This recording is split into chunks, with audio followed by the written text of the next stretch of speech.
Halo,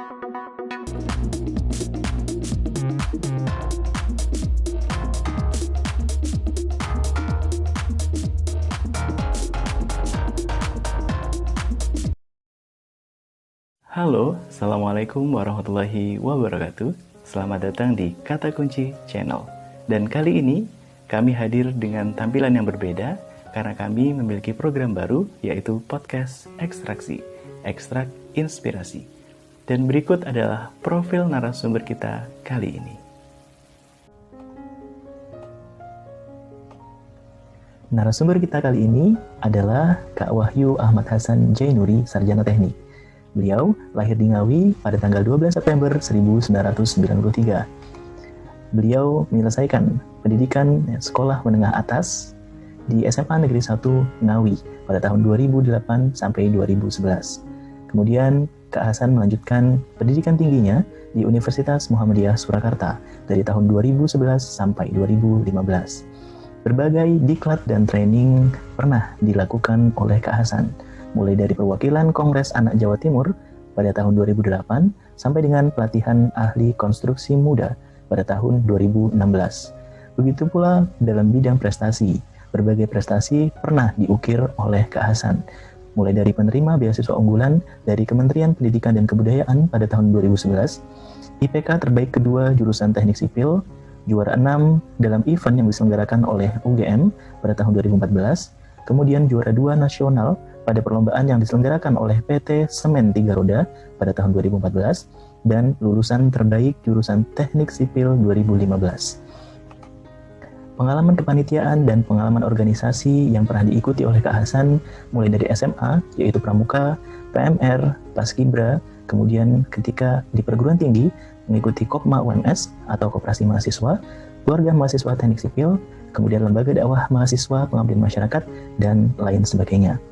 Pengalaman bekerja dari Kak Hasan, saat ini beliau tercatat sebagai Direktur Utama pada 3 perusahaan, mulai dari PT Bumi Mas Unggul Lestari, PT Bumi Kurnia Properti, PT Bumi Kurnia Putra, dan beliau dengan sang istri juga merupakan owner dari konveksi Sahia Hijab. Oke, tanpa berlama-lama lagi, mari kita menuju ke studio virtual podcast ekstraksi. Oke, baik teman-teman semua, sebagaimana profil dari narasumber kita yang sudah saya sampaikan tadi. Nah, kali ini sudah hadir nih di tengah-tengah kita di studio virtual Kata Kunci Channel, narasumber kita Kak Hasan. Oke, ayo kita sapa dulu ya. Halo Kak Hasan, Assalamualaikum, gimana kabarnya?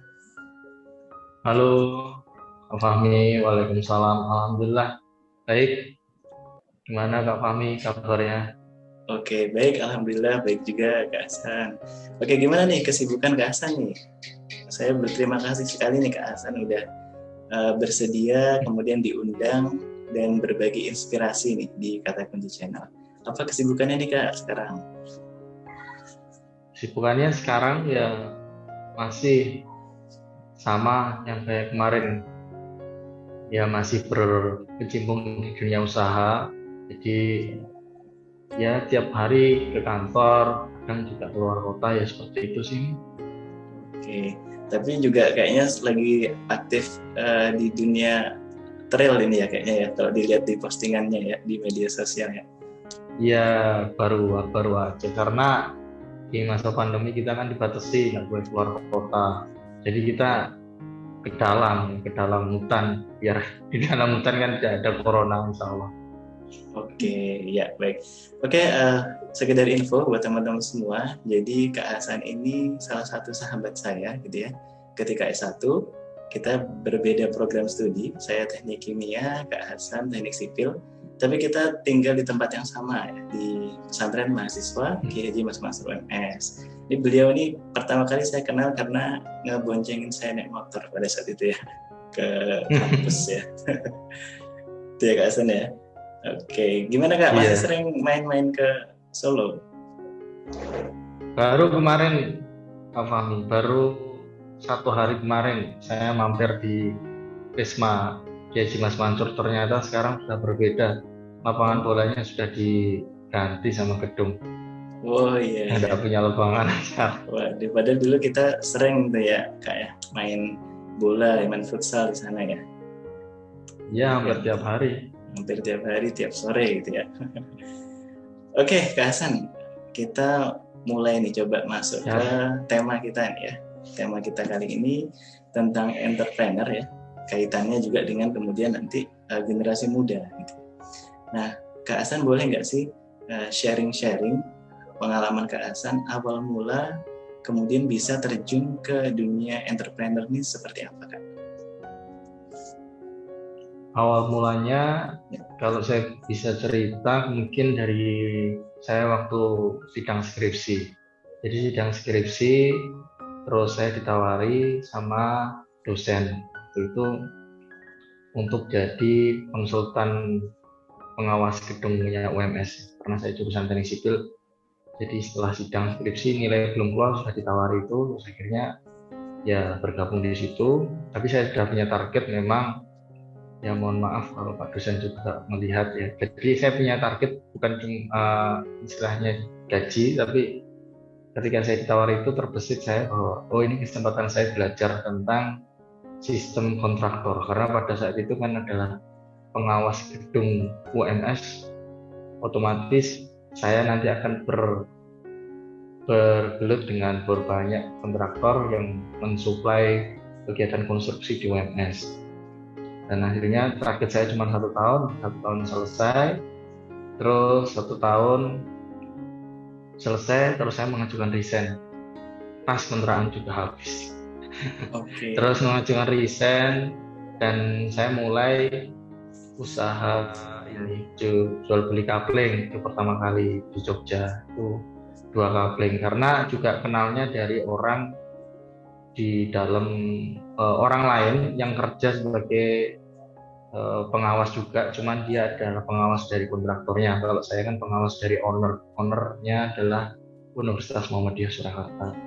Jadi kita kenal, terus akhirnya saya percaya dan kita buka usaha kapling di Jogja cuman 2 kapling sih, cuman waktu itu ekspektasi saya memang tinggi, saya belum pernah belajar properti, terus akhirnya disitulah saya mengalami sedikit down, sedikit kegagalan yang seharusnya itu bisa, mungkin target saya bisa untuk 3 atau 6 bulan maksimal selesai, cuma 2 kapling. Memang di tengah kota ya, lebih mahal dari saya juga.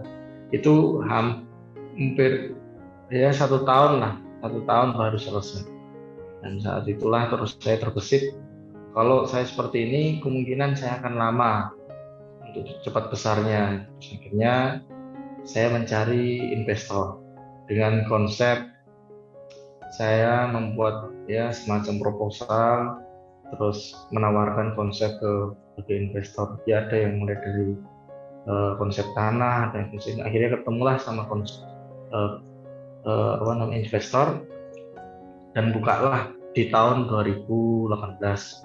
Di tahun 2018 itu buka 17 akhir, terus mulai action 2018 pertengahan itu langsung kita buka 400 unit ya. Jadi awal saya mulai dari 2 unit terus langsung melejit ke 400 unit dan terus berkembang sampai sekarang gitu.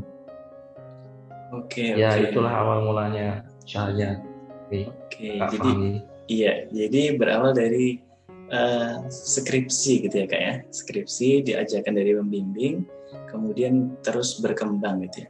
Tapi Kak boleh tahu nggak sebelumnya itu memang Kak Hasan ekspektasinya ketika sudah lulus nih dari kuliahnya, apakah memang pengen jadi seorang entrepreneur gitu ya? Karena kalau dilihat tadi memang masih cukup linear gitu ya dengan bidang keilmuannya Kak Hasan ya. Jadi usaha yang digeluti sekarang dengan bidang keilmuan masih linear gitu ya? Apa memang sudah rencana itu Kak? Iya, kalau memang dibilang rencana, juga rencana, cuman waktu itu saya juga belum tahu rencananya nanti mau kerja seperti apa. Yang jelas kita mencoba-coba. Nah, alhamdulillah juga ketemu beberapa rekan yang waktu saya semester 6, semester 7 mengajari tentang dunia properti, dan itulah awal mula saya untuk memantapkan hati bahwa kemungkinan saya nanti di bidangnya akan memulai langkah saya di bidang properti. Entah itu nanti juga berkembang ke bidang-bidang yang lain, tetapi saya waktu itu di semester 7 sudah punya keinginan kalau saya lulus, entah itu setahun atau 2 tahun, saya harus punya perusahaan di bidang properti. Walaupun waktu itu saya belum punya istilah uang atau mungkin kemampuan waktu itu, jadi itulah akhirnya bisa mengandalkan konsep-konsep dan itu yang saya jual ke beberapa orang, dan ada juga yang akhirnya alhamdulillah mau dan bekerja sama sampai hari ini. Oke, berarti memang ada rencana juga ya, kayak ada rencana, kemudian ketemu dengan orang-orang yang bisa dibilang tepat gitu ya. Jadi banyak faktor ya, kemudian bisa sampai sekarang. Nah, buat informasi juga nih Kak, ke teman-teman yang lain, mungkin bisa dijelasin nih kalau usahanya Kak Hasan ini sebenarnya apa saja sih sekarang? Apa saja usahanya, terus bergeraknya di bidang Kalau usahanya sekarang di bidang konstruksi dan properti, di perumahan ya, di real estate. Dan yang kedua ada usaha di bidang konveksi atau gamis anak. Ya. Namanya apa aja itu Kak? Itu sih. Nama ininya. Kalau di dunia konstruksi ada tukangku.id. Terus di developer atau real estate namanya Bumi Kurnia Land atau PT Bumi Kurnia Property. Dan kalau yang konveksi atau gamis anak itu namanya Sahia Hijab. Oke, berarti ada 3 ya Kak ya? Berarti ya? 3, cuman ya yang paling berjalan bisa dikatakan 2 lah. Yang tukangku itu baru rintisan. Oke. Iya benar. Sudah jadi 3, kemudian dengan posisi yang paling tinggi gitu ya Kak Hasan di perusahaan ini gitu ya, posisi tertingginya.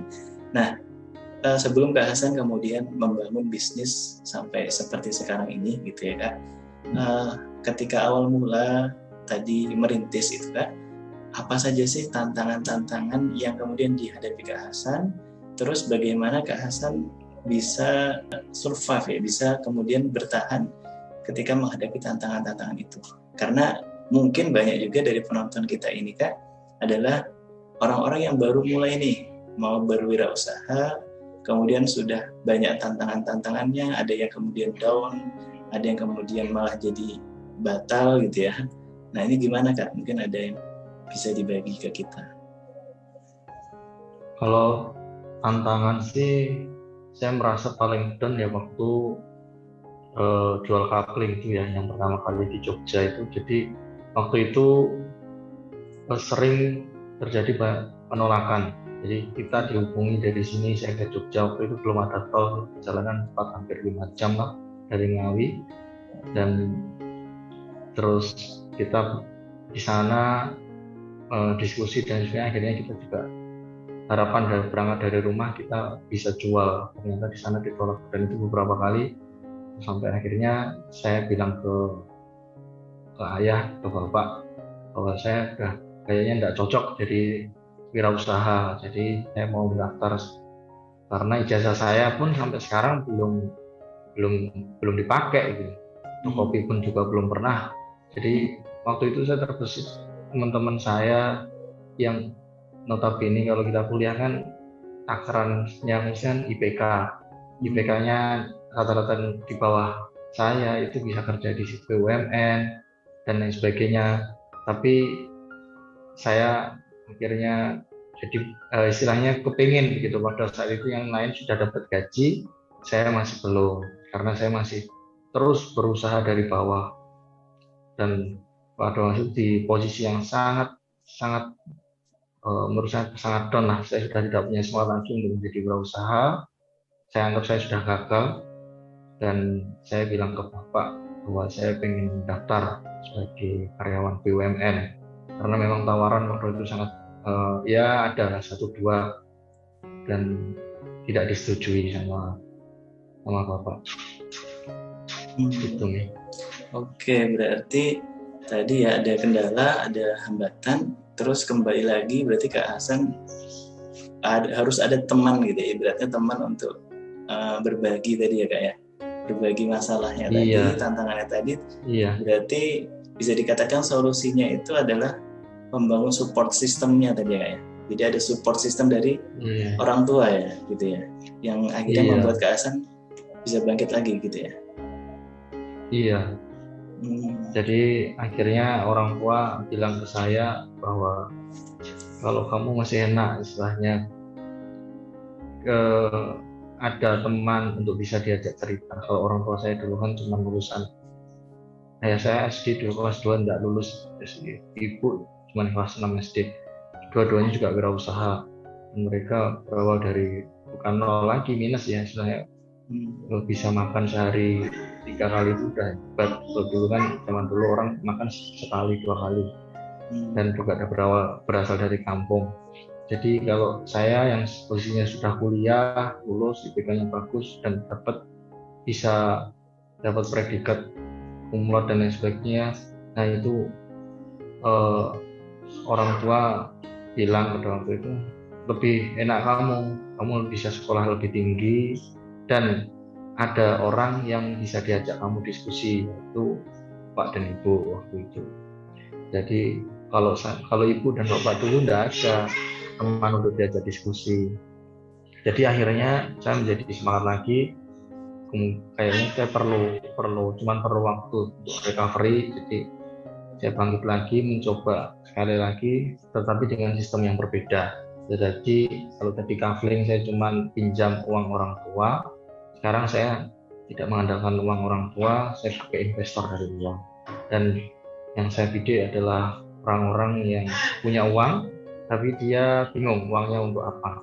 Dan pada saat itu, alhamdulillah itu bisa kita dapat gitu. Oke, berarti tadi ya peran orang tua ini sangat besar berarti ya di karir Kak Hasan di bidang ini gitu ya. Jadi tadi dari karena doa orang tua. Ya betul. Jadi ada, kalau yang saya tangkap, ada support dari orang tua gitu ya. Kemudian juga recovery gitu ya, penting beristirahat, karena istirahat ini juga bisa buat evaluasi gitu ya Kak ya. Untuk kemudian langkah selanjutnya tadi mengambil langkah yang cukup berbeda gitu. Iya, dari sebelumnya. Iya. Oke, sampai akhirnya bisa seperti ini. Nah, tadi cukup menarik dari statement Kak Hasan ketika berbicara tentang pendidikan gitu ya Kak, tentang akademik. Nah, kalau menurut Kak Hasan yang sekarang sudah jadi seorang entrepreneur gitu ya, karena kan kadang ada nih ya yang mengatakan akademik itu kalau dihubungkan dengan wirausaha itu katanya nggak ada pengaruhnya gitu. Ada yang bilang seperti itu kadang-kadang. Karena buktinya atau faktanya banyak wirausahawan yang dia berangkat dari yang tadi belum lulus SD bahkan gitu ya, atau nggak sekolah bahkan bisa jadi sukses. Tapi kalau pandangan Kak Hasan gimana tuh? Ada nggak sih hubungan antara akademik ya, antara pendidikan dengan kemudian kesuksesan di dunia entrepreneur? Kalau menurut saya sih ada korelasinya ya. Paling tidak apa yang kita pelajari dulu di sekolah itu membentuk cara pandang kita, cara berpikir kita ketika nanti kita jadi mungkin pemimpin atau mungkin manajer di sebuah perusahaan. Dan yang terpenting juga bukan soal akademik sih. Mungkin kalau saya bisa bilang akademik itu berperan sekitar 30% lah, 30-40%. Nah, kita banyak belajar itu memimpin psikologis manusia, itu kita lewat organisasi kalau menurut saya. Jadi organisasi yang dulu kita pernah belajar di SMP, SMA, di kuliah, itu menurut saya lebih banyak memberikan kita manajemen emosi ya, untuk bisa mengatur manajemen orang. Tidak setiap orang itu bisa diperintah sama ya, tidak bisa orang dapat kita kasih satu, besoknya kita satu bisa jadi dua, bisa juga satu besok satu malah hilang, nol atau bahkan minus, dan itu kan perlakuannya setiap orang berbeda-beda. Apalagi kalau kita memimpin perusahaan dengan ratusan karyawan, nah itu lebih kompleks lagi. Jadi dari organisasi itulah kita bisa banyak belajar. Tapi kalau korelasinya dengan akademik, kita bilang dengan akademik, pasti ada pengaruhnya, pasti ada korelasinya, ada hubungannya. Walaupun memang tidak menutup kemungkinan orang yang non akademik itu bahkan lebih sukses secara finansial atau mungkin secara wirausaha dengan orang-orang yang sukses di bidang akademik. Tetapi memang kalau kita terjun di akademik ya istilah kata kita kalau cinta dengan akademik menjadi profesor dan sebagainya, harta atau uang itu kan istilahnya cuma bonus. Yang terpenting adalah ilmu yang banyak. Nah, beda lagi kalau memang ingin di bidang wirausaha, jelas itu adalah tujuannya adalah untuk uang gitu. Masalah keilmuan memang kurang kita secara akademik ya, tapi kalau secara wirausaha kita ya bisa dibilang hampir sama lah. Mungkin kalau ada jurusan wirausaha, mungkin wirausaha yang lebih yang punya karyawan banyak dan sebagainya itu bisa dibilang sebagai seorang dokter atau profesor di bidang wirausaha ya. Tapi di Indonesia tidak ada jurusan wirausaha, jadi yang bisa diakui keilmuan secara akademik ya mereka yang bidangnya bidang akademik. Mungkin walaupun diukur mungkin mereka punya kemampuan yang sama, cuman beda jurusan aja. Itu menurut saya. Oke Kak. Jadi tadi ada akademik itu menurut Kak Hasan berperan, kemudian juga organisasi ya Kak ya, soft skill lah istilahnya, soft skill kita akan berperan juga bagaimana nanti ketika membangun usaha. Kalau organisasi banyak berarti ya Kak Hasan dulu yang diikuti ketika S1 atau SMA? Iya, mulai dari SMA sih, SMA sampai kuliah. Ini banyak. Iya. Oke, kalau ini Kak sekarang nih, menurut Kak Hasan nih, kalau misalkan penonton kita ini ada di antaranya adalah pemuda-pemuda yang punya keinginan nih di hatinya, pengen suatu saat punya usaha sendiri, pengen suatu saat bisa berwirausaha. Kira-kira kalau menurut Kak Hasan apa saja nih yang perlu dipersiapkan dari tadi ya, dari yang memang belum berkecimpung tapi sedang ingin ada keinginan? Ya, kalau yang dipersiapkan itu menurut saya masing-masing orang masih punya tantangan yang berbeda.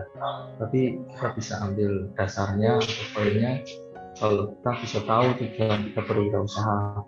Tujuannya adalah mungkin sebagai sampingan, bisa jadi dia orang kantoran tapi dia punya sampingan di luar yang itu tidak memberatkan, misalkan dia buka laundry atau buka rental komputer dan lain sebagainya juga bisa. Atau mungkin dia pengen resign dari pekerjaan yang sekarang dan dia fokus di bidang wirausaha.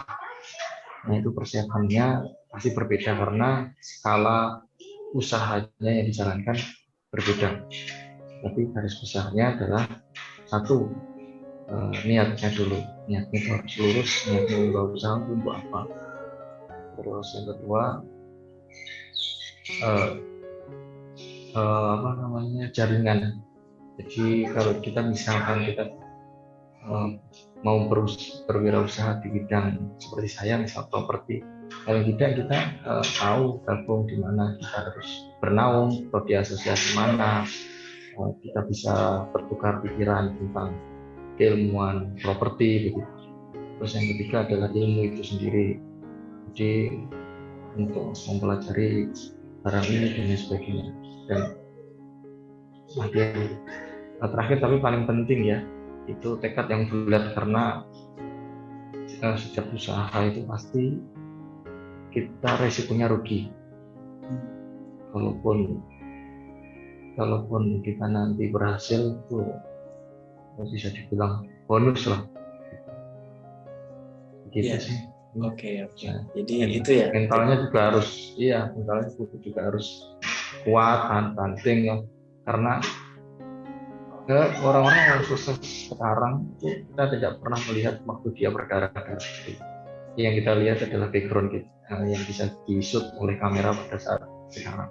Tapi video dia yang dulu tidak pernah diputar waktu dia berdarah-darah, waktu dia dihujat, dihina oleh orang lain, ditolak dengan ribuan penawaran ditolak dan sebagainya.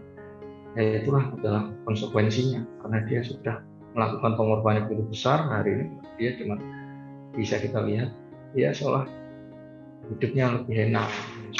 Kita nggak pernah tahu kan dulunya dia seperti apa. Jadi mental yang kuat juga sangat penting. Oke, ya. Jadi itu ya buat teman-teman semua, mulai dipersiapkan nih dari sekarang. Atau bahkan kalau misalkan masih kuliah, bisa nih mulai belajar nih coba jualan apa gitu ya Kak Yasen ya. Biar melatih mentalnya juga gitu ya, di Samji gitu ya. Memulai dari hal kecil gitu bisa dilakukan. Oke. Kemudian Kak Hasan, tadi kembali lagi ke survive tadi ya. Bagaimana kemudian ketika tadi mendapatkan tantangan gitu ya, untuk teman-teman juga nanti yang mungkin mengembangkan usaha, sikap kita ini ketika nanti ada hambatan dan sebagainya itu sebagai seorang entrepreneur harusnya bagaimana itu Kak? Ketika banyak hambatan. Tadi apakah langsung mencari support system atau gimana?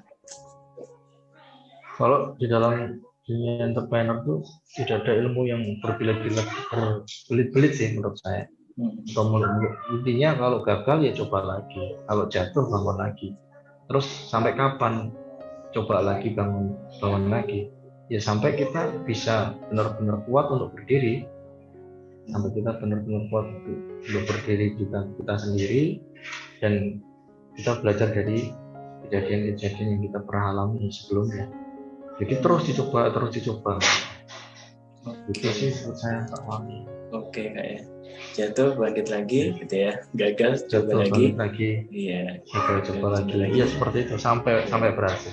Sambil tidak ada limit. Ya betul. Sambil mengevaluasi tentunya ya Kak ya. Sambil mengevaluasi. Betul. Oke. Nah ini Kak, terus kalau tadi kan kita bicara bagaimana menjadi seorang entrepreneur gitu ya. Nah kalau sekarang bagaimana kemudian menjadi seorang entrepreneur yang sukses? Beda atau sama kalau menurut Kak Hasan? Kalau misalkan berbeda, apa nih kemudian modal dasar untuk menjadi seorang entrepreneur kemudian yang sukses? Karena ada juga yang menjadi entrepreneur tapi ya tadi dia ya seperti itu saja gitu, tidak ada progresnya gitu misalkan. Nah, gimana nih menurut Kak Hasan? Kalau entrepreneur yang sukses itu menurut saya punya standar orang sendiri-sendiri ya. Terkadang memang dia sudah merasa cukup dengan apa yang dia dapat sekarang, karena dulu waktu kecil mungkin susah banget, terus sekarang dia merasa sudah di luar ekspektasi dia waktu masih kecil. Dia tidak bisa membayangkan kalau sekarang dulunya di waktu kecil itu pengen punya satu mobil, sekarang udah punya 2 atau 3. Akhirnya dia itu membuat dia di zona nyaman dan dia tidak mau bergerak di itu. Jadi seolah-olah kita melihat progresnya ya sama linear gitu. Jadi itu sih. Tapi kalau ada juga orang yang pengennya itu terus berlipat-lipat dari tahun ini ke tahun depan, nanti pencapaiannya apa terus digali seperti itu. Ada juga. Dan setiap orang kan punya tujuan masing-masing. Makanya tadi pertama kali itu niatnya itu misalkan uang berapa yang pengen didapat. Misalkan bulanan tutupnya berapa puluh atau berapa ratus atau berapa miliar. Setiap orang kan punya ini masing-masing, punya keinginan masing-masing, atau mungkin yang cukup dengan puluhan ya alhamdulillah, cukup yang dengan ratusan ya alhamdulillah ya. Jadi kan itu bisa bermanfaat untuk orang banyak, dan jangan lupa juga kita sebagai hamba Allah terus bersyukur. Jadi kalau menurut saya, apakah berbeda entrepreneur dengan entrepreneur sukses? Menurut saya sama sih. Yang membedakan adalah niatnya tadi. Ada juga orang yang merasa gaji hasil dari usahanya per bulan 100 juta kurang, ada dia terus mengejar omset dan terus sebagainya. Tapi ada juga yang merasa sudah cukup, karena dulu tidak pernah membayangkan waktu masih kecil, masih susah dia bisa dapat penghasilan segitu, dan dia bayangkan paling cuma 10-20, ternyata Allah kasih 100-200 lebih daripada itu. Nah itu menurut dia sudah sukses. Atau mungkin yang kita lihat sekarang usahanya banyak dan sebagainya, tetapi secara hati malah tidak tentram. Kan ada juga orang yang cukup dengan itu, dengan penghasilan 100 juta per bulan misalnya, itu dia sudah merasa bersyukur cukup dan dia bisa beribadah dengan tenang. Itu menurut dia sudah sukses ya. Ya itulah kesuksesan yang hakiki, yang pada hakikatnya. Menurut saya seperti itu sih. Jadi kesuksesan menurut saya tidak bisa diukur dengan uang. Gitu. Lebih banyak uang saya atau uang kamu tidak bisa. Menurut saya. Iya, baik. Oke, baik. Berarti yang saya tangkap tadi bisa dibilang sukses itu intinya nanti adalah bagaimana kita bahagia atau tidak gitu ya kayak. Bahagia kemudian bisa didapat dengan kesyukuran tadi ya. Kemudian juga bahagia ini semakin terasa ketika kita bisa berbagi, semakin kita terasa ketika bermanfaat untuk banyak orang gitu ya kayak. Oke, jadi setiap orang pasti punya standar yang mungkin berbeda-beda ya, karena kebahagiaan orang berbeda-beda juga. Oke, betul. Ya Kak. Oke, kemudian tadi Kak, kalau Kak Hasan tadi usahanya kan di bidang properti dan konveksi. Nah, kalau sekarang ini kan kita tahu nih, kita udah 1 tahun lebih gitu ya, memasuki masa pandemi gitu ya. Nah, itu berdampak nggak Kak pandemi ini ke usaha yang digeluti oleh Kak Hasan ini? Jelas sangat berdampak.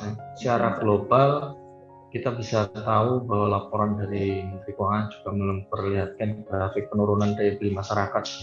Jadi yang dengan banyak dunia PHK dan sebagainya yang seharusnya keluarga itu bisa cukup gajinya, bisa cukup nafkahnya dengan gaji ayahnya karena ayahnya di PHK, akhirnya mereka lebih hemat dan sebagainya. Itu terus runtutan lini ekonomi pun terus akhirnya sampai di bawah. Apalagi bisnis properti itu kan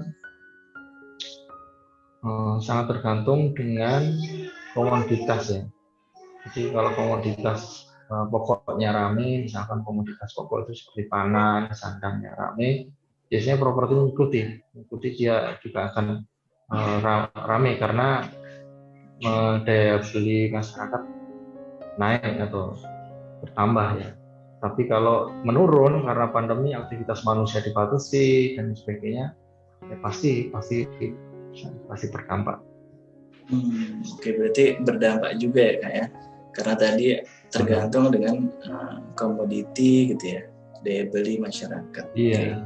Nah terus ketika berdampak seperti itu, kalau dari perusahaannya Kak Hasan ini, apakah kemudian tadi melakukan apa nih supaya tetap survive nih di masa pandemi ini?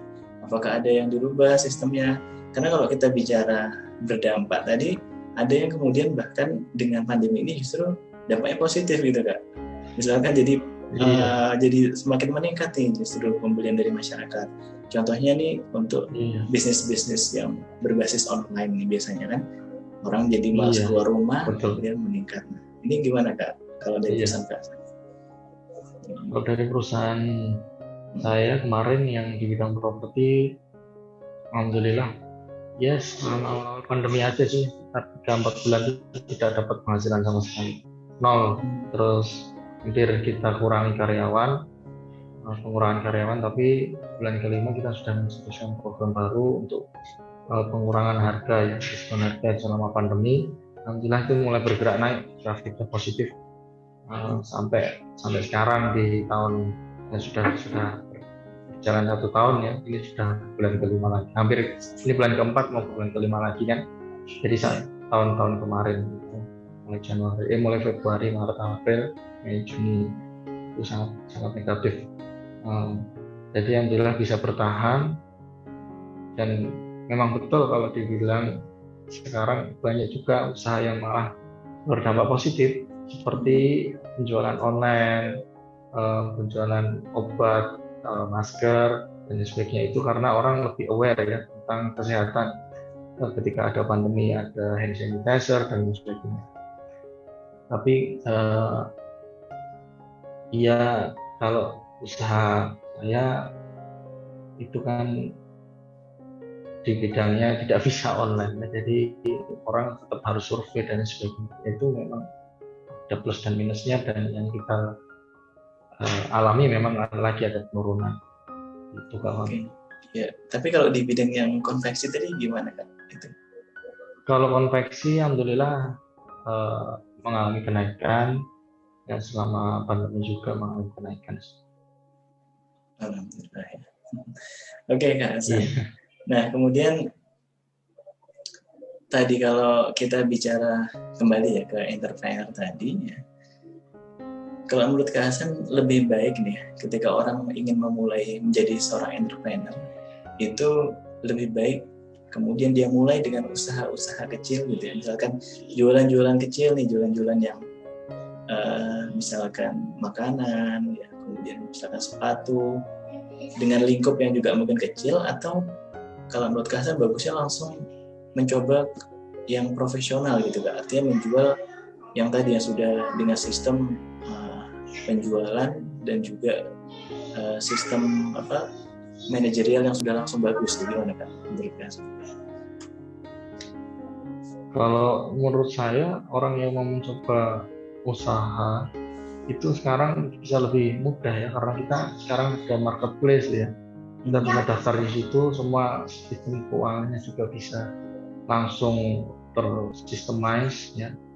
Dan itu marketnya juga nasional, jadi bisa daftar lewat situ. Kita misalnya punya sepatu, kita bisa produksi sepatu, bisa produksi gamis atau kopiah ya. Misalnya kita pasarkan lewat situ lebih gampang. Kalau dulu kan belum ada marketplace, kita biasanya posting di Facebook. Nah, itu kan sistemnya kita nggak punya galeri ya, istilahnya sistem apa ya? Kita posting terus nanti orang komen dan sebagainya. Sekarang ada marketplace, ya mereka bisa komentar, tetapi lebih banyak biasanya orang bisa langsung klik order, langsung transfer, jadi tanpa ada komunikasi. Itu lebih simpel menurut saya. Kalau mau mencoba sekarang itu anak muda bisa lebih cepat, itu ini zamannya bisnis online menurut saya. Oke, bisnis online ya Kak. Berarti kalau Kak Hasan dalam pandangan Kak Hasan itu seseorang ketika dia mulai ingin berbisnis ya, ingin berwirausaha, ada nggak sih batas minimal ya kalau menurut Kak Hasan jumlah karyawan misalkan yang mungkin bisa dipekerjakan, atau kalau misalkan tadi bicara marketplace dengan jualan online yang bisa apa saja, mungkin nggak sih kalau kita seorang diri itu membuka usaha gitu kan, seorang diri itu kira-kira ke depannya gimana tuh pandangannya? Awal-awal biasanya juga seorang diri, biasanya semua dikerjakan sendiri, jadi CEO, Chief Everything Officer. Mau kirim paket dia sendiri, packing dia sendiri, posting dia sendiri, jadi semua dikerjakan sendiri. Tapi lama-kelamaan dengan banyaknya kuantiti, otomatis kita tidak mampu untuk manajemen itu, pasti kita perlu bantuan orang.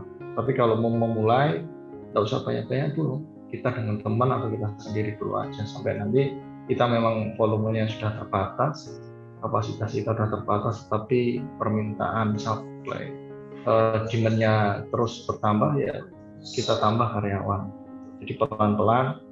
Kalau kita langsung pakai karyawan dan kita belum punya market, itu nanti akan high cost ya, cost-nya akan tinggi di depan. Dan usaha itu kan mencari uang ya, akan membakar uang. Jadi kita walaupun kita itu mencari rugi dalam usaha, tetapi ya tetap dihitung kalkulasinya. Gitu. Kalau kita mampu untuk dikerjakan sendiri, itu lebih baik. Ya, minimalnya yaitu dikerjakan sendiri, tidak perlu bantuan orang lain.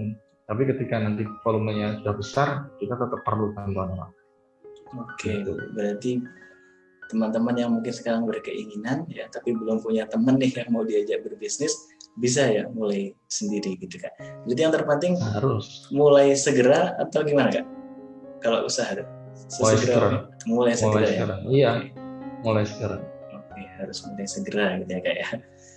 Oke Kak Hasan, tadi kalau bicara itu ya tentang entrepreneur ini, sebenarnya Kak Hasan ada capaian target tidak sih? Misalkan target tertinggi Kak Hasan nih di bidang entrepreneur ini apa gitu, dan merasa sudah kemudian mencapai hal tertinggi itu ketika, apakah sekarang ini sudah termasuk yang sudah di posisi tertinggi Kak Hasan ini, atau memang masih ada sebenarnya yang ingin dicapai Kak di dunia entrepreneur? Ya, tertinggi itu setiap orang pasti angan-angannya adalah tentang uang ya.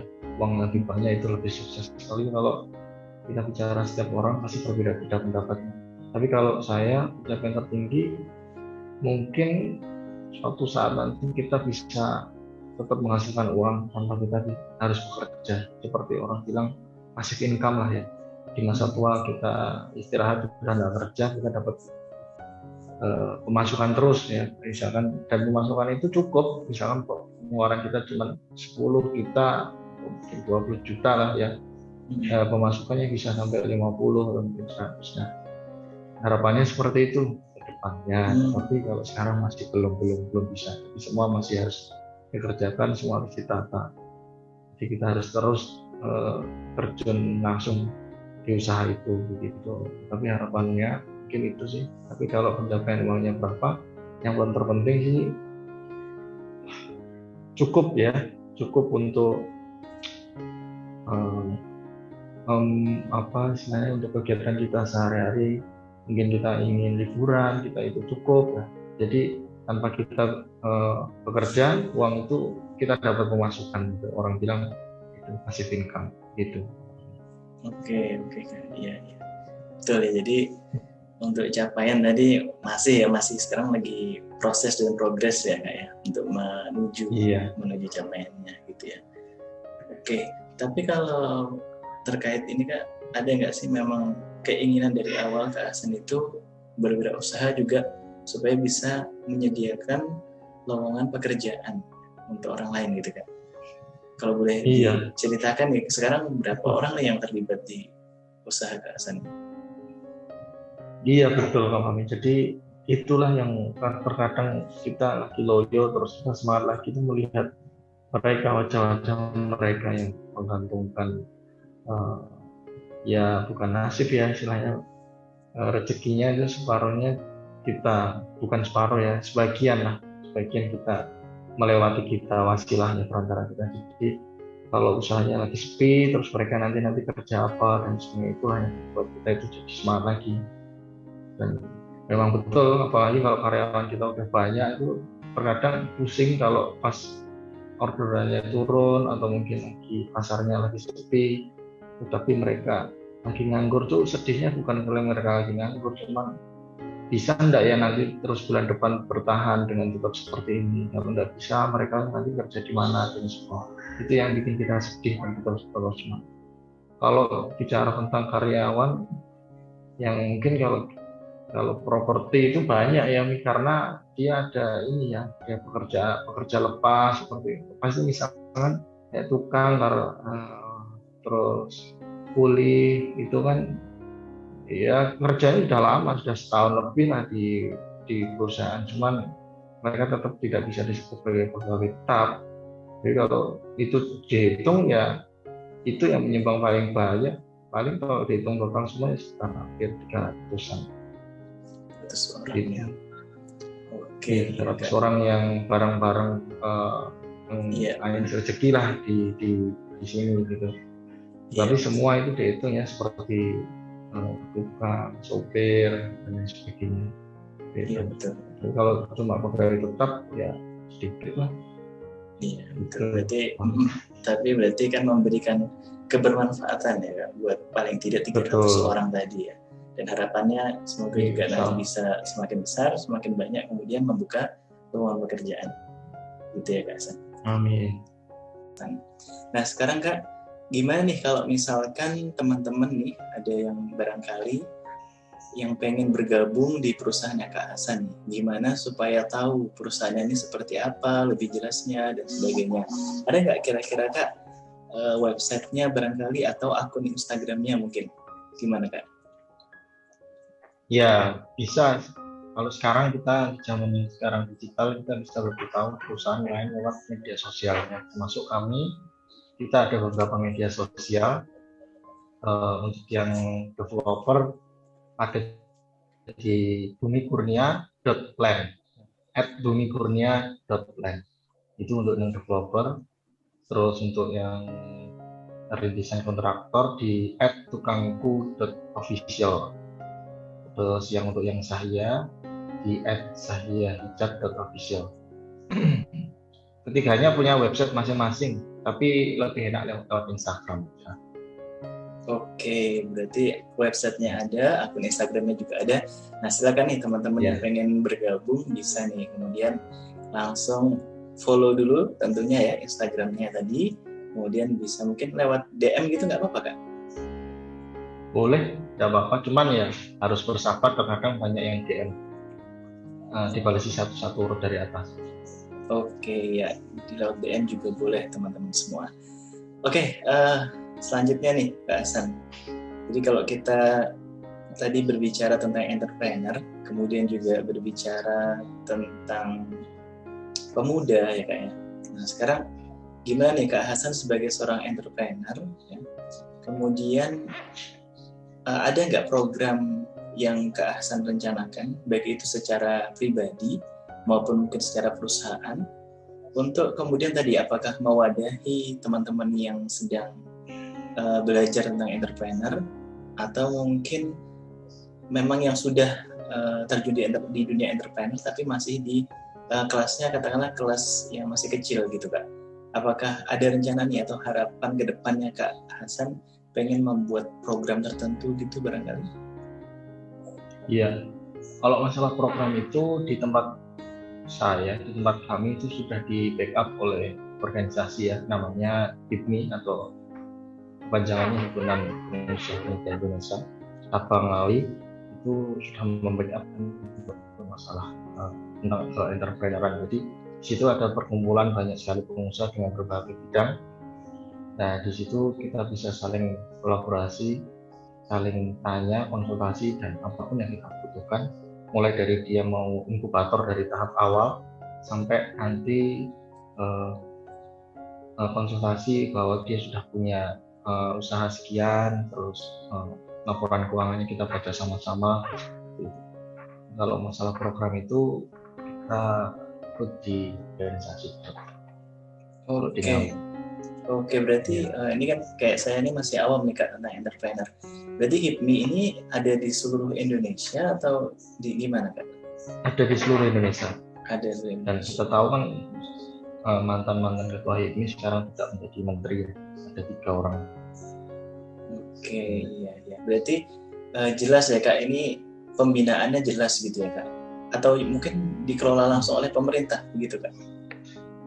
Tidak, itu dikelola oleh swasta, cuman berkolaborasi dengan pemerintah. Jadi program-programnya itu dikolaborasikan dengan program-program milik pemerintah, jadi selalu kerjasama. Gitu. Oke, berarti Kak Hasan juga aktif ya di HIPMI ini ya, di Ngawi pada khususnya ya? Dulunya iya, tapi untuk sekarang lagi belum. Ya, jadi mungkin di periode berikutnya mungkin insya Allah, karena ini lagi banyak yang perlu kita persiapkan di perusahaan. Dulunya tapi ya, dulunya pengurus juga. Iya, jadi misalkan nih teman-teman yang di sekitaran Ngawi ataupun dimanapun di seluruh Indonesia yang lagi belajar tentang entrepreneur atau bingung memulai dari mana, berarti boleh ya Kak datang ke HIPMI langsung tanya-tanya gitu ya Kak? Boleh. Setiap kota biasanya kita juga punya Instagram, di search aja di halaman itu di HIPMI kotanya masing-masing, terus dicek. Insya Allah kalau kotanya HIPMI-nya aktif pasti dibalas. Oke, baik. Oke, itu ya teman-teman semua. Jadi mulai nih coba di searching HIPMI gitu ya di Instagram, mulai di follow, dilihat mungkin nanti ada program-program yang cocok dengan kebutuhan teman-teman semua. Nah, teman-teman bisa tuh join gitu ya di program-programnya. Nah, kemudian nih Kak Hasan, ya kita sudah cukup banyak ya pertanyaan. Sekarang kita sudah mulai menuju ke akhir nih Kak. Biasanya kalau di akhir ini kan kalau nggak kesimpulan, ya pesan gitu ya, harapan gitu ya. Nah, kalau dari Kak Hasan sendiri melihat realita pemuda yang ada di Indonesia saat ini gitu ya, dan juga realita mungkin perkembangan di dunia entrepreneur, ada nggak harapan Kak Hasan buat anak-anak muda ini, atau mungkin pesannya seperti apa? Harapannya untuk adik-adik yang sekarang masih kuliah ke depannya kalau memang di tujuan setelah kuliah menjadi seorang entrepreneur, alangkah lebih baiknya dipersiapkan saat masih kuliah. Jadi kita bisa tahu meskipun itu nanti gagal pun kita tidak begitu malu lah ya, karena dan itu momentum yang paling bagus saat kuliah mencoba menjadi seorang entrepreneur student ya. Jadi belajar sambil berwirausaha. Ketika berhasil pasti diekspos banyak media, tapi ketika salah atau rugi tidak ada beban moral apapun ya. Jadi karena mahasiswa menurut saya memang cenderung masih coba-coba, kalaupun salah pun tidak mengapa ya. Tetapi kalau di dunia profesional, biasanya kalau salah sudah pasti tantangannya dengan rekan-rekan bisnisnya. Jadi dipersiapkan, terus jangan malu dan terus jangan pantang menyerah, terus dicoba, salah dicoba lagi, rugi diulangi lagi sampai berhasil, begitu Pak. Oke, ya luar biasa dari pesan dan harapan dari Kak Hasan. Semoga nanti teman-teman semua juga bisa sesukses Kak Hasan ini usahanya ya. Kita doakan bersama-sama. Amin, amin ya rabbal alamin. Nah, terus Kak Hasan nih tadi sebenarnya sudah ngasih pesan, sudah harapan nih, kayak udah mau ending gitu ya. Nah, tapi ada nih pertanyaan susulan nih Kak, ternyata. Ada pertanyaan susulan yang tanya kayak gini nih. Sekarang kan banyak orang-orang yang sudah punya pekerjaan tetap kan, sudah punya pekerjaan tetap, tapi kemudian mungkin masih punya waktu yang lumayan luang. Terus dia pengen ngisi waktu luang itu dengan berwirausaha. Nah kalau Kak Hasan gimana? Apakah seseorang itu ketika menjadi seorang entrepreneur harus totalitas kemudian ya udah entrepreneur berarti entrepreneur, kemudian kita korbankan salah satu dari pekerjaannya, atau bisa berjalan bersama-sama itu Kak?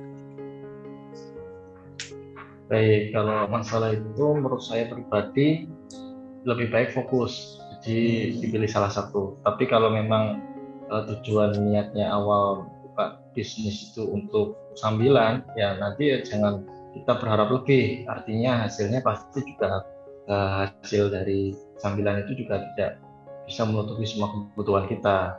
Jadi kita bisa kata kalau kita butuh 10 juta tiap bulan, mungkin dari usaha itu ya jangan di-push kalau harus dapat 10 juta, mungkin bisa kurang. Tetapi lebih baiknya kalau kita bisa fokus salah satu gitu. Tapi kalau mau mencoba masih kita belum pernah, keluarga juga belum kan dari background pengusaha atau wirausaha, biasanya mental block kita itu terlalu tebal. Dan jadi kita perlu katalisator buat istilahnya kita buat bisa tembok itu bisa pecah gitu. Nah itu kita mencoba-coba dulu aja lewat bisnis yang lebih kecil-kecil, misalkan mulai dari bisnis online, menjadi dropshipper atau reseller misalkan. Nah itu nanti dianalisis dari situ hasilnya bagaimana. Ketika itu sudah mulai, marketnya sudah dapat, mulai terjun, ya silakan untuk meninggalkan pekerjaan yang lama. Tapi pastikan dulu bahwa marketnya itu benar-benar ada dan kita sudah dikenal di market itu. Jadi persaingannya lebih enak gitu daripada kita masih buta ya, setelah kita tidak punya ilmu terus buta, kita terjun ke lautan, kita tidak punya perahu, akhirnya kan tenggelam. Iya. Oke, ya itu ya buat teman-teman yang mungkin sekarang sudah bekerja tapi galau nih dengan pekerjaannya gitu ya. Apalagi biasanya kalau sebagai karyawan pengen nih kemudian pengen jadi bos ya, walaupun usahanya usaha kecil-kecilan tapi pengen jadi bos di usahanya sendiri. Nah, itu boleh teman-teman pertimbangkan. Setiap usaha itu ini menurut saya kawan. Jadi punya orang-orang punya kepuasan tersendiri. Ada orang yang memang sukanya tujuannya pengen jadi karyawan, itu tidak salah juga. Tapi ada orang yang pengennya punya usaha sendiri dan memang susah untuk diatur, misalkan orangnya itu biasanya cocok menjadi entrepreneur. Tetapi keduanya itu adalah pilihan, di mana hati nurani yang paling nyaman, ya disitulah penting tetap jangan lupa bersyukur. Iya Kak Hasan. Jadi itu tadi buat teman-teman yang sekarang udah bekerja mungkin, nah dievaluasi lagi nih. Sebenarnya gimana nih perasaannya nih? Apakah sudah cukup ya? Apakah sudah bahagia, atau misalkan termasuk tadi kategori yang sebenarnya baru ketahuannya sekarang nih ketika udah kerja, aku nih ternyata tipikal yang nggak bisa diatur gitu ya. Nah, jadi mungkin baru Iya. kepikiran pengen berwirausaha gitu ya. Tetap semangat tentunya ya. Semangat. Iya, oke Kak Hasan. Terima kasih tadi pertanyaan susulannya. Kemudian nih Kak Hasan, sebelum kita tutup, ini ada pertanyaan cepat nih Kak Hasan dari saya. Siap. Silakan nanti dijawab. Tapi nanti minta dijelasin, dia jelasin singkat nggak masalah. Kenapa milih itu? Ya. Milih. Pertama nih Kak, siap-siap ya Kak. Kepala keluarga yang sukses atau direktur perusahaan yang sukses? Keluarga yang sukses. Oke, kenapa Kak? Karena menurut saya harta yang tak ternilai itu adalah keluarga. Apalagi investasi terbesar adalah anak-anak kita. Yang nanti ketika kita tua renta sudah tak berguna, istilah kata sudah bau tanah yang tinggal menunggu ajal. Kita tinggal kebahagiaan kita itu melihat anak-anak kita itu soleh-soleha, sukses, ya akhiratnya begitu. Tapi kalau direktur itu sifatnya kan hanya sementara ya, dunia. Iya. Berarti nggak masalah nih ya kalau jadi kepala keluarga sukses, nanti di perusahaannya kurang sukses nih, nggak apa-apa ya Kak? Biasanya korelasinya tidak seperti itu biasanya. Oh, biasanya tidak seperti itu. Nah, kalau di keluarga sukses, insya Allah di luar dia akan sukses karena seperti inti bumi, kalau dia itu panas, dia mengeluarkan panas keluar, meradiasi sekitarnya dia akan gampang. Berbeda ketika radiasi itu dari luar, dia untuk memanaskan inti itu lebih susah. Itu sih. Jadi eksternal pekerjaan di luar itu bisa jadi dia sukses. Dan banyak orang yang bekerja seperti itu di luar dihargai orang banyak oleh anak buahnya, oleh teman sekitarnya. Tetapi ketika di rumah, dia tidak punya wajah sama sekali di depan anak dan istrinya. Bahkan anak dan istrinya berkata kasar kepada dia itu wajar. Padahal kalau di luar, anak buahnya istilah batu aja tidak berani di depan dia. Tetapi kalau di rumah, dia tidak ada harganya sama sekali. Banyak kasus seperti itu. Iya, berarti itu korelasi tadi ya, menurut Hasan korelasi. Ketika kita itu sukses di rumah, ya artinya sukses di dalam rumah, maka kita sukses di luar rumah, gitu ya Kak ya. Idealnya seperti itu ya. Insya Allah. Ya, insya Allah seperti itu. Oke, kemudian 3 kata untuk pemuda. 3 kata untuk pemuda. Ya. Semangat, ya. pantang menyerah, ya. Ibadah. Oke, semangat, pantang menyerah, ibadah. Kalau ini nggak usah dijelasin lah. Pasti tahu ya para pemuda ya. Oke, tetap ada ibadahnya ya teman-teman semua. Terus sebutkan 3 orang paling berjasa atau paling penting dalam hidup Mas Hasan. 3 orang, ibu, bapak, istri. Oke, ya aman ya, keluarga ya semuanya ya. Tetap ya keluarga paling penting ya. Oke, bisa dijelaskan lagi Kak apa itu Kak? Kenapa kok ketiga itu Kak? Kan bisa aja kakak, bisa aja ya, atau adik mungkin. Bisa jadi ya, bisa jadi. Tetapi kalau disuruh memilih 3 ya itu, karena sekarang yang paling sering kita ajak diskusi ya bertiga orang itu.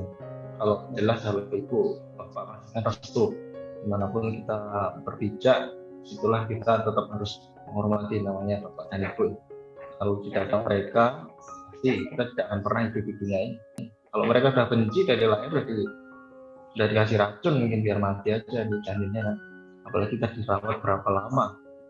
Setelah itu kita tahu dewasa terus menjadi rumah tangga, dan kesetiaan hari kita pasti seperti kata pepatah, kalau lelaki yang kuat itu pasti dia punya wanita yang kuat.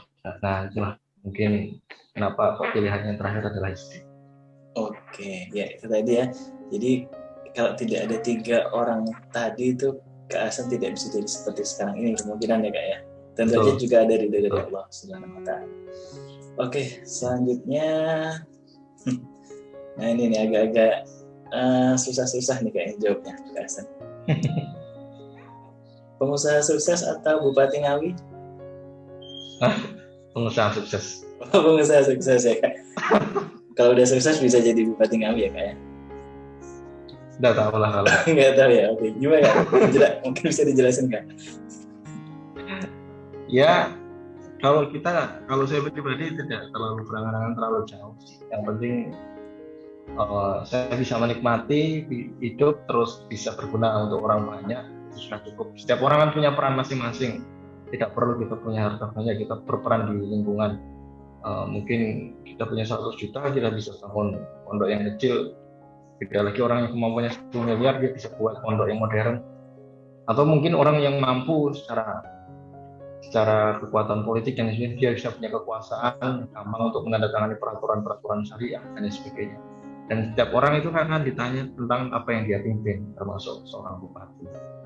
Bahkan kata Umar pun ketika terjadi Umar bilang ketika di daerah Baghdad ya, misalkan ada jalan yang berlubang lalu keledai itu sampai jatuh, maka dia pun akan ditanya tentang masalah itu. Nah, itulah pertimbangannya masih jauh loh jadi seorang pemimpin, apalagi memimpin sebuah kota ya, karena itu hisapnya banyak, hisapnya berat. Oke, ya. Tapi kalau dibutuhkan siap ya kak ya, kira-kira ya? Ya, entahlah. Oke, ya. Luar biasa tuh jawabannya Kak Hasan di pertanyaan yang terakhir nih tadi Kak. Oke, Kak Hasan, senang sekali rasanya bisa berbincang-bincang ya, ngobrol-ngobrol. Udah lama sekali kita nggak ketemu gitu ya Kak. Semoga apa yang kita bicarakan, yang kita bincangkan ini ya, kemudian bisa menginspirasi ya.